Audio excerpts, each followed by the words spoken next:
एक शांत रविवार की रात पाकिस्तान के कराची एयरपोर्ट के बाहर की शांति एक भीषण बम विस्फोट से टूट गई।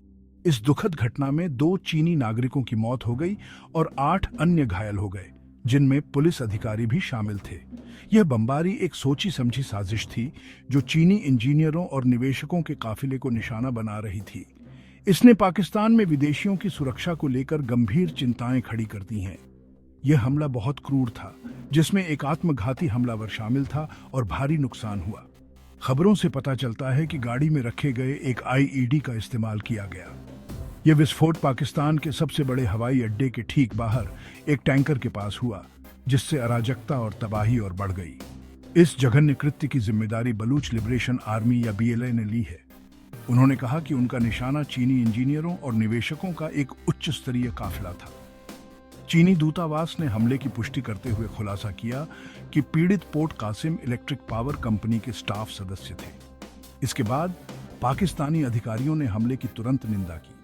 प्रधानमंत्री शहबाज शरीफ ने गहरा दुख व्यक्त किया और अपराधियों को न्याय के कटघरे में लाने का वादा किया। इस घटना ने हाई प्रोफाइल कार्यक्रमों की सुरक्षा और पाकिस्तान में विदेशियों की सुरक्षा के बारे में महत्वपूर्ण चिंताएं पैदा कर दी हैं, खासकर जब इस्लामाबाद में एक प्रमुख शिखर सम्मेलन होने वाला है। चीनी दूतावास और पाकिस्तानी अधिकारी जांच में मिलकर काम कर रहे हैं। विदेशियों के लिए कड़े सुरक्षा उपायों का वादा किया गया है, लेकिन इस घटना से पहले ही इस कारण को लेकर परस्पर विरोधी खबरें आ चुकी हैं। कुछ अधिकारी आईडी विस्फोट का सुझाव देते हैं, जबकि अन्य एक तेल टैंकर से जुड़े हादसे का संकेत देते हैं। प्रधानमंत्री शहबाज शरीफ ने व्यक्तिगत रूप से चीनी दूत को आतंकवादी हमले की जांच की निगरानी के लिए अपनी प्रतिबद्धता का आश्वासन दिया। उन्होंने पाकिस्तान में चीनी नागरिकों की सुरक्षा के महत्व पर जोर दिया और जिम्मेदार लोगों को न्याय के कटघरे में लाने की कसम खाई। जांच अभी भी जारी है। पाकिस्तानी अधिकारी बमबारी के पीछे के विवरण और उद्देश्यों को उजागर करने के लिए अथक प्रयास कर रहे हैं।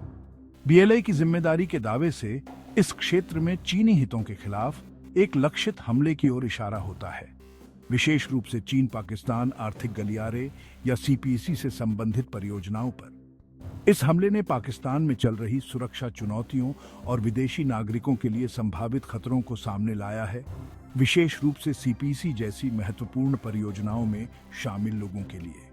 इस घटना के परिणाम भविष्य के सुरक्षा उपायों और पाकिस्तान और चीन के बीच सहयोग को प्रभावित कर सकते हैं। अंतर्राष्ट्रीय समुदाय ने भी कड़ी प्रतिक्रिया व्यक्त की है। संयुक्त राष्ट्र सुरक्षा परिषद ने हमले की निंदा की है और आतंकवाद के खिलाफ कड़े कदम उठाने का आह्वान किया है। इस बीच पाकिस्तान ने हवाई अड्डों और अन्य महत्वपूर्ण स्थलों पर सुरक्षा बलों की उपस्थिति बढ़ाकर अपनी सुरक्षा बढ़ा दी है। जैसे जैसे हम इन घटनाओं को देखते हैं, यह स्पष्ट है कि दांव ऊंचे हैं और आगे के रास्ते के लिए मजबूत अंतर्राष्ट्रीय सहयोग और अटूट संकल्प की आवश्यकता होगी। प्रगति और विकास की दिशा में काम करने वालों की सुरक्षा सुनिश्चित की जानी चाहिए। यह सुनिश्चित करना कि ऐसी दुखद घटनाएं दोबारा न हों। इस विकसित होती कहानी के बारे में अधिक अपडेट के लिए बने रहे। देखने के लिए शुक्रिया।